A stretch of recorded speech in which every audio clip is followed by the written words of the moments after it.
Yehezkiel pasal 7. Kesudahan Yerusalem tiba. Kemudian datanglah firman Tuhan kepadaku. Engkau anak manusia, katakanlah, beginilah firman Tuhan Allah kepada tanah Israel.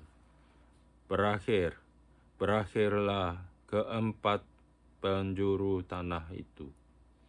Kini kesudahanmu tiba dan aku akan mencurahkan murkaku atasmu, dan aku akan menghakimi engkau selaras dengan tingkah lakumu, dan aku akan membalaskan kepadamu segala perbuatanmu yang keji.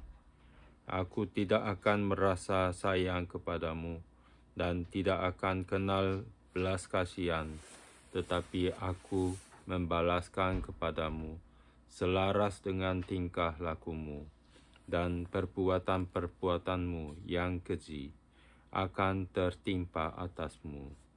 Maka kamu akan mengetahui bahwa akulah Tuhan. Beginilah firman Tuhan Allah. Lihat, bencana demi bencana akan datang. Kesudahan datang. Kesudahanmu tiba. Seakan-akan ia terbangun melawan engkau. Lihat datangnya.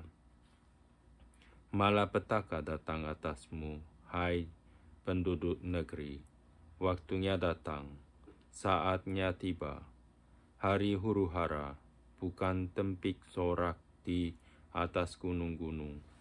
Sekarang dengan segera aku akan mencurahkan amarahku atasmu dan melampiaskan murkaku kepadamu. Aku akan menghakimi engkau selaras dengan tingkah lakumu dan membalaskan kepadamu segala perbuatan-perbuatanmu yang keji. Aku tidak akan merasa sayang dan tidak akan kenal belas kasihan. Selaras dengan tingkah lakumu, akan kubalaskan kepadamu dan perbuatan-perbuatanmu yang keji akan tertimpa atasmu. Maka kamu akan mengetahui bahwa aku Tuhanlah yang memusnahkan. Lihat, harinya sungguh datang. Malapetakan akan menimpa. Kelaliman bertunas, keangkuhan bertaruk, kekerasan bersima rajalela.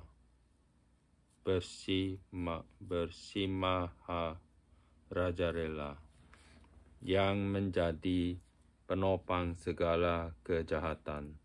Tidak ada dari mereka yang tertinggal, baik dari kelimpahan mereka maupun dari kemewahannya. Kemolekannya pun akan terhapus. Waktunya datang, harinya mendekat. Biarlah si pembeli jangan bergembira dan biarlah si penjual jangan berduka cita, karena kehangatan murka tertimpa atas segala kegemparan mereka. Sebab si penjual tidak akan kembali kepada jualannya, kalaupun mereka masih di tengah-tengah orang hidup, karena kehangatan murka tertimpa atas segala kegemparan mereka dan tidak dapat ditahan lagi, dan seorang pun tidak dapat mempertahankan hidupnya oleh karena kesalahannya. Tiuplah sangkakala dan sediakanlah segala sesuatu, tetapi seorang pun tidak maju berperang, sebab kehangatan murkaku tertimpa atas segala kegemparan mereka. pedang ada di luar kota, sampar dan kelaparan ada di dalam. Barang siapa yang di luar kota akan mati karena pedang, dan barang siapa yang di dalam kota akan binasa oleh kelaparan dan sampar. Dan kalaupun ada yang terluput dari antara mereka, mereka akan tinggal di gunung-gunung seperti burung perkutut di lembah-lembah. Semuanya mengerang, masing-masing karena kesalahannya sendiri. Semua tangan terkulai, dan semua orang terkencing ketakutan. Mereka akan mengenakan kain kabung. Kekejutan akan meliputi mereka. Semuanya akan kehilangan muka, dan semua kepala akan digundul sebagai tanda perkabungan. Perak mereka akan dicampakkan keluar, dan emas mereka akan dianggap cemar. Emas dan peraknya tidak akan dapat menyelamatkan mereka pada hari kemurkaan Tuhan. Mereka tidak akan kenyang karenanya, dan perut mereka tidak akan terisi dengannya.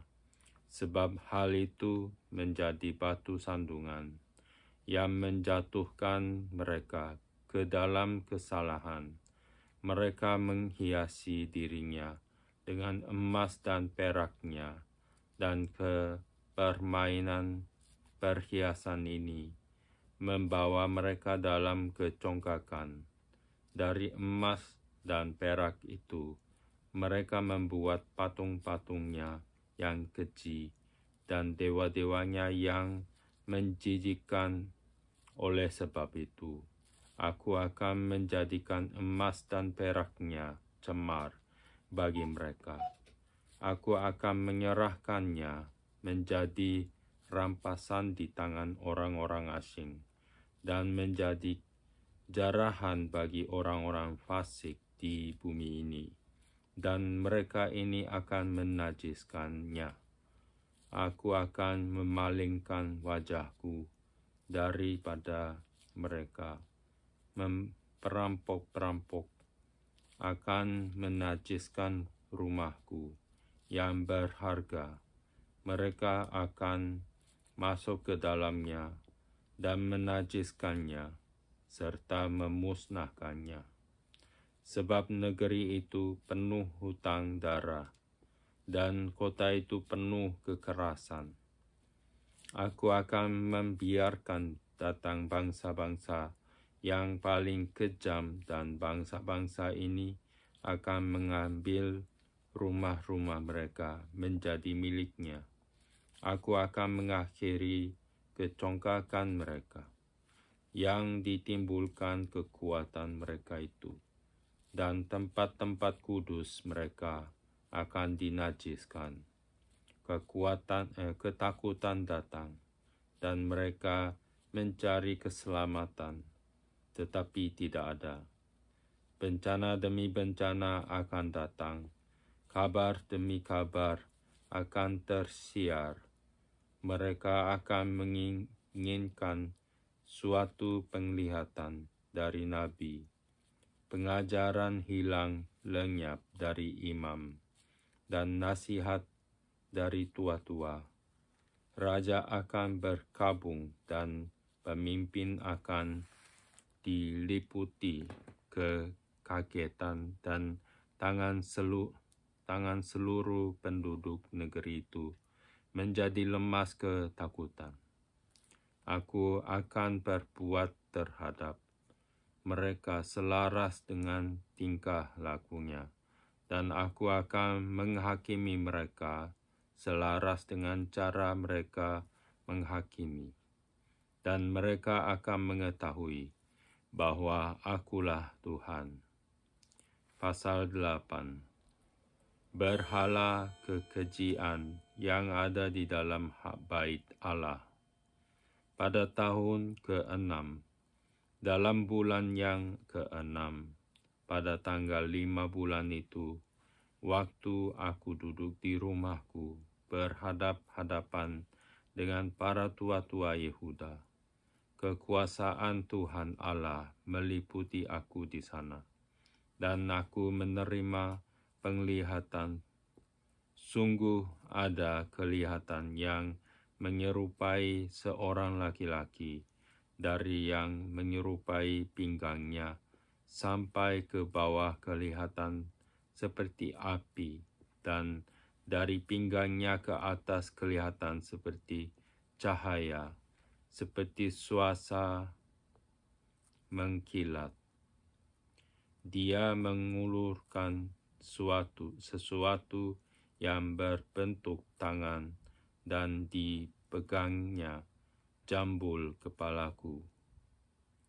Lalu roh itu mengangkat aku ke antara langit dan bumi, dan membawa aku dalam penglihatan-penglihatan ilahi ke Yerusalem, dekat pintu gerbang pelataran dalam yang menghadap ke utara, di mana terdapat berhala cemburuan yang menimbulkan cemburu itu.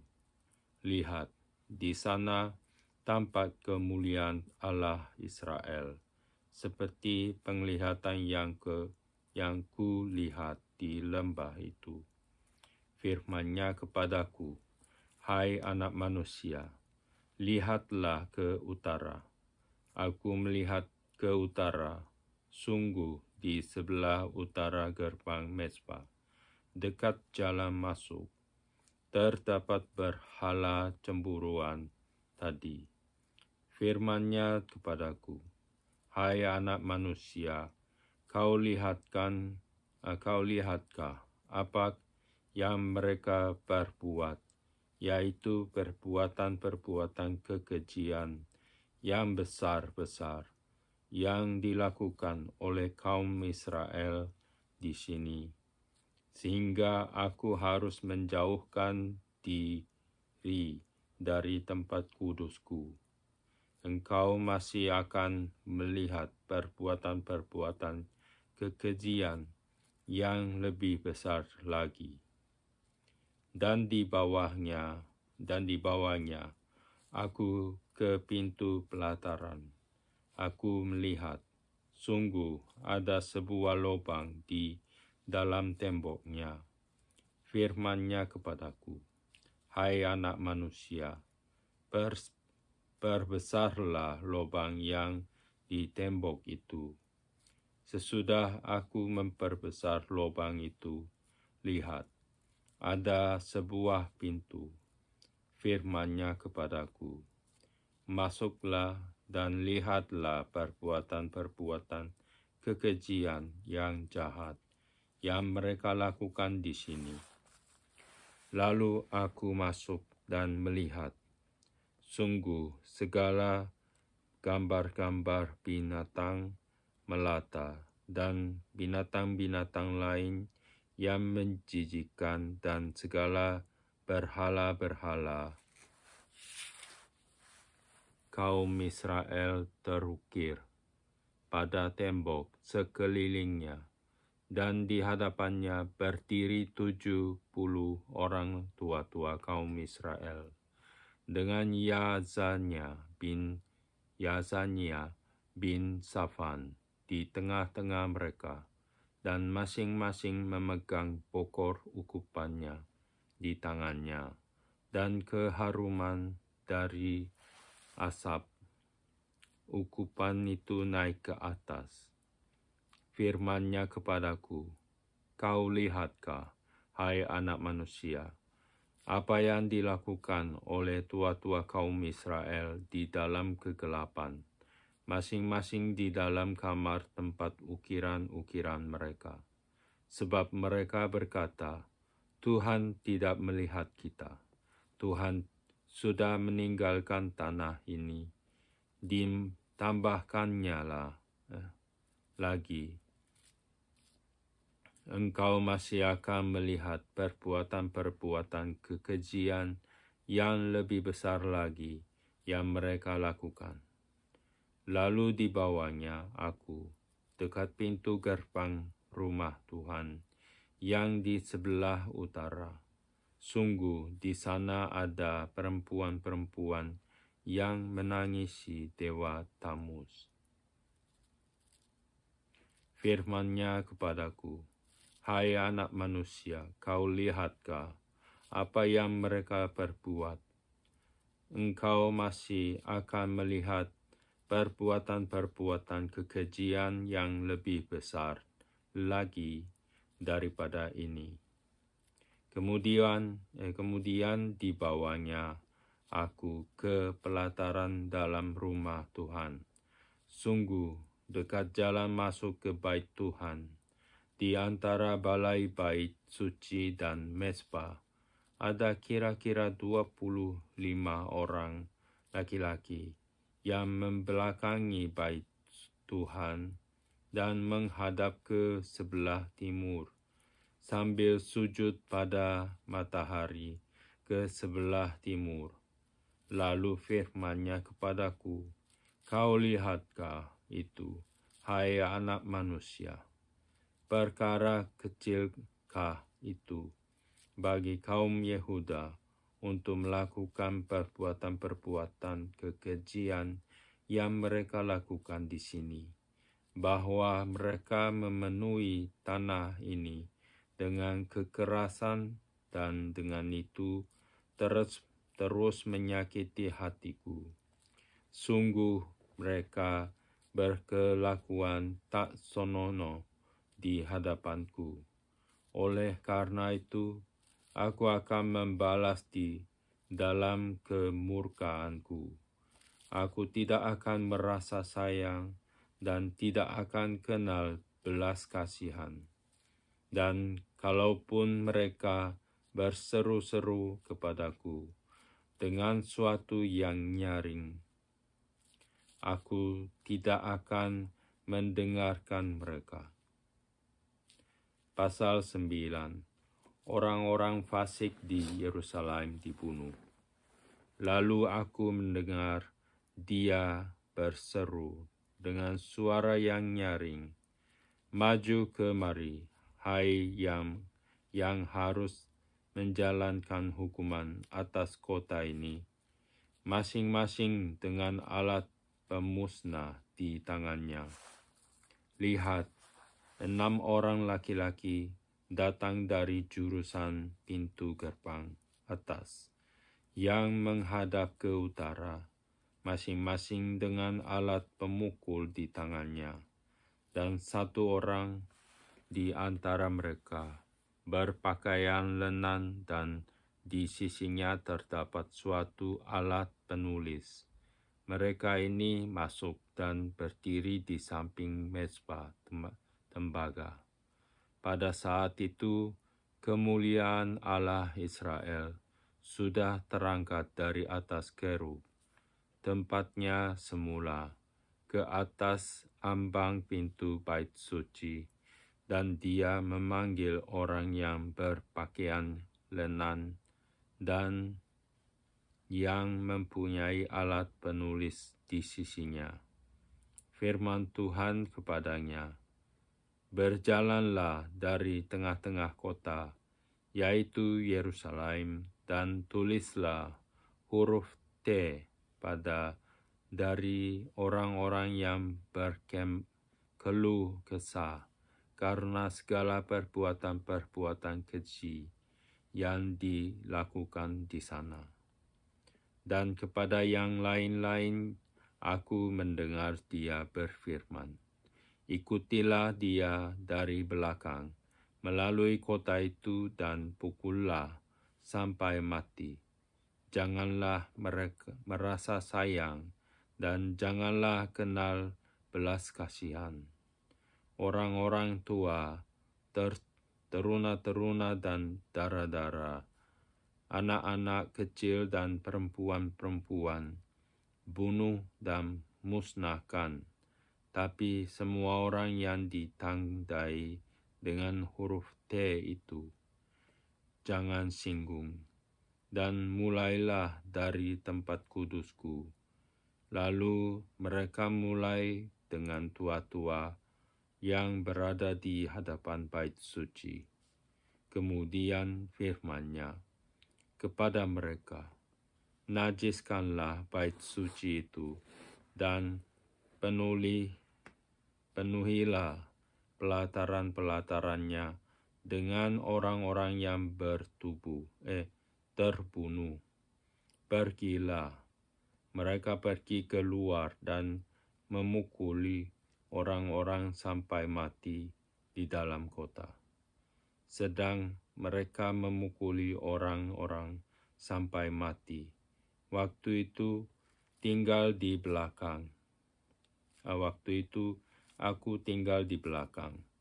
Aku sujud dan berseru kataku, aduh Tuhan Allah, apakah Engkau memusnahkan seluruh sisa Israel di dalam mencurahkan amarah-Mu atas Yerusalem? Jawabnya kepadaku, kesalahan kaum Israel dan Yehuda sangat banyak, sehingga tanah ini penuh hutang darah, dan kota ini penuh ketidakadilan. Sebab mereka berkata, Tuhan sudah meninggalkan tanah ini, dan Tuhan tidak melihatnya. Karena itu, aku juga tidak akan merasa sayang dan tidak akan kenal belas kasihan. Kelakuan mereka akan kutimpakan atas kepala mereka. Lihat, orang yang berpakaian lenan itu dan yang mempunyai alat penulis di sisinya memberikan laporan. Katanya, aku sudah kerjakan seperti Engkau perintahkan kepadaku.